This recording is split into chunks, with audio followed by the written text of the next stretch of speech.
Hello everyone, welcome to Soma's cake shed. আমার মাথার মধ্যে অলওয়েজ কিছু না কিছু ভাবনা একটা ঘুরতেই থাকে। সবসময় মনে হয় কেকের মধ্যে দিয়ে কিছু একটা বানাই, মানে মডেল ওয়ার্ক কিছু করি। তবে এক্ষেত্রে সৌগত আমাকে বলল যে সামনেই তো আমের মরশুম, তুমি তাহলে একটা ম্যাঙ্গো কেক বানাও। আমারও তখন মনে হলো যে না, আইডিয়াটা সত্যি ভালো। চলো তাহলে ম্যাঙ্গো ফ্লেভারের ম্যাঙ্গো কেক বানানো যাক। আমি চেয়েছিলাম ম্যাঙ্গো কেকটা যেন কিছুটা হলেও রিয়েল লুক দেয়, তাই কেকটিকে কাটিং করে একটা শেপ আনার চেষ্টা করেছি। আর কেকের যে বাকি অংশগুলো সেটা দিয়ে আমি একটা ম্যাঙ্গো ডেজার্টও বানিয়েছি, যেটার ছবি আমি পোস্টও করেছি। যাই হোক, ক্রিম কোটিং করার পর স্মুথ ফিনিশিংটা আনতে কিন্তু বেশ সময় লেগেছে, কারণ ভিডিওটা হতে পারে 1-2 মিনিটের, কিন্তু কাজটি অনেকটাই ধৈর্য আর কেয়ারফুলি করতে হয়েছে।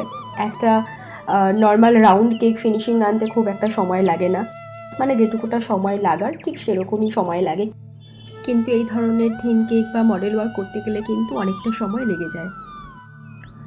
তারপর জেল কভার করে আবারও স্মুথ ফিনিশিং আনার কাজ করতে হয়েছে অনেকক্ষণ ধরে।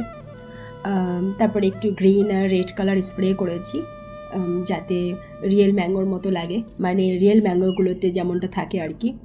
ম্যাঙ্গো স্টক আর লিভসগুলোকে আমি ফন্ডেন্ট দিয়ে বানিয়ে সেট করেছি।